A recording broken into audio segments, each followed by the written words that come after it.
Hello, स्वागत है आप लोगों का सरस्वती क्लासेस में। और मैं आज आप लोगों के लिए लेकर आई हूँ William Wordsworth. William Wordsworth was a romantic poet and a critic. He was against the artificiality of neoclassical literature. He wrote Lyrical Ballads with the collaboration of S.T. Coleridge. When Lyrical Ballads first published in 1798, it was without preface. But after that, in 1801, William Wordsworth published Lyrical Ballads with a preface. He expressed his views about poetry in preface to Lyrical Ballads. He said that the poems in Lyrical Ballads are new, that's why they need an introduction. Preface is divided into 4 parts that are: what is poetry? Second, characteristics of a good poet. Third, value of poetry. And fourth, diction. Now, one by one, we will discuss all the parts of preface. First is, what is poetry? William Wordsworth has given the definition of poetry. He said, poetry is a spontaneous overflow of powerful feelings and emotions, recollected in tranquility. William Wordsworth कहते हैं कि poetry एक spontaneous overflow है emotions का, patience का, feelings का। Poetry artificial नहीं होती, स्पॉन्टेनियस ओवरफ्लो होती है इमोशंस और फीलिंग्स का, जो सीधे हमारे मन से आते हैं, हमारे हृदय से आते हैं। 4 stages are there to compose a poetry composition. First is observation, second is recollection, third is filtering, and fourth is composition of poem. In first stage, the poet deeply observes the things around him.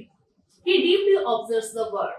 And in second stage, he recollects all these observations. जो observations उसने की हैं, जो first stage में उसने observe किया है, word की चीजें देखी हैं, जो भी उसने देखा है, उसको वो आराम से बैठकर पीसफुल माइंड से रिकलेक्ट करता है, उन इमोशंस को, उन फीलिंग्स को फील करता है, that is recollection. Third stage is filtering. इस स्टेज को समझने के लिए हम विलियम वर्ड्सवर्थ की पोएम डैफोडिल्स को ध्यान में रखते हैं। जब विलियम वर्ड्सवर्थ ने डैफोडिल पोएम कंपोज की, तो क्या उन्होंने केवल डैफोडिल्स ही ऑब्जर्व किए थे? क्या उन्होंने डैफोडिल्स ही देखे थे या केवल फ्लावर्स ही देखे थे? नहीं, डैफोडिल्स के अलावा वहां पे और भी बहुत सारी चीजें होंगी जिनको विलियम वर्ड्सवर्थ ने देखा होगा, लेकिन उन्होंने पोएम में केवल डैफोडिल्स का ही वर्णन किया है।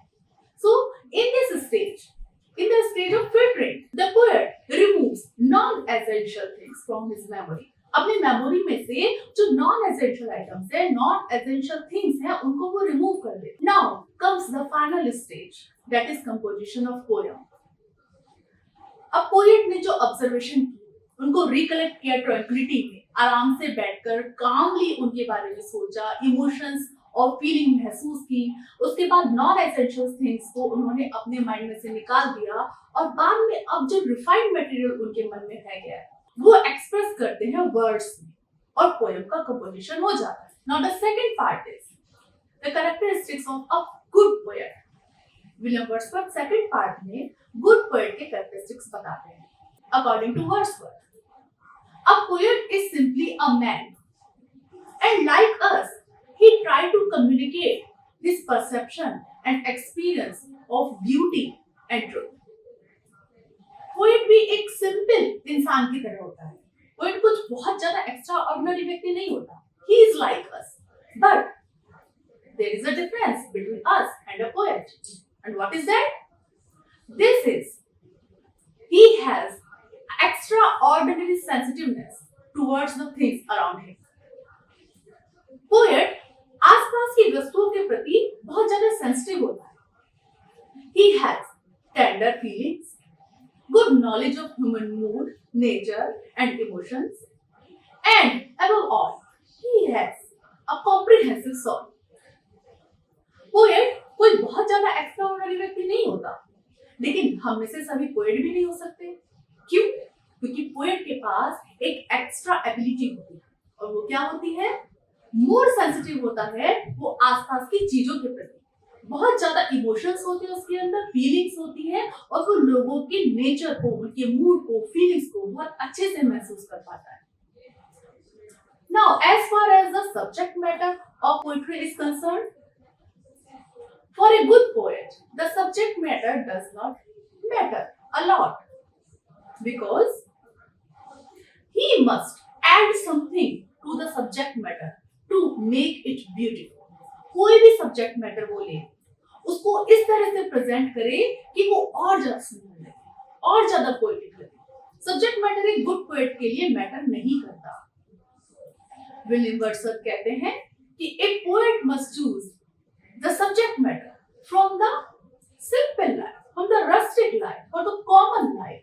कॉमन लाइफ जो सब लोगों की होती है, आम जनजीवन, उनकी लाइफ से सब्जेक्ट मैटर एक पोएट को उठाना चाहिए। And he must make that ordinary subject matter extraordinary, means उसको इस ordinary subject matter को इस तरह से present करना चाहिए कि वो extraordinary हो। Now we come on the third part of Preface to Lyrical Ballads, that is the value of poetry.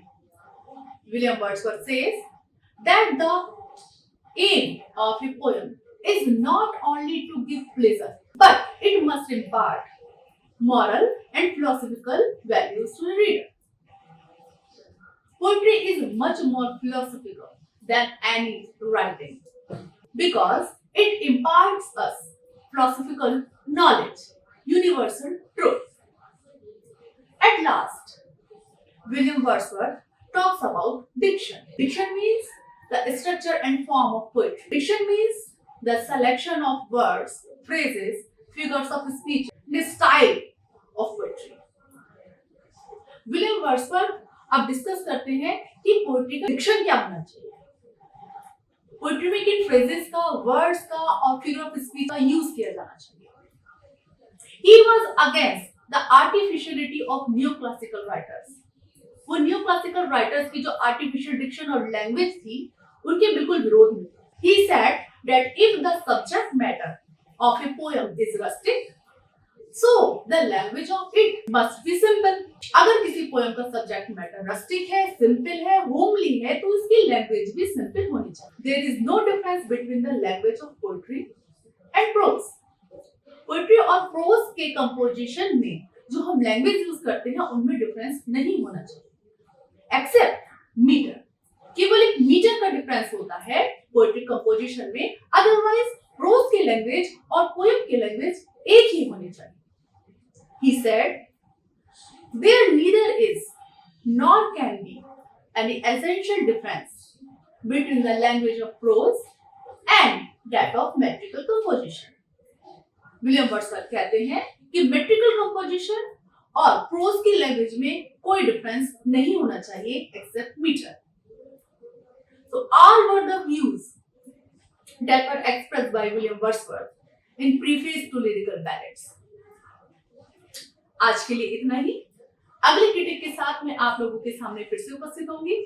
तब तक के लिए नमस्ते।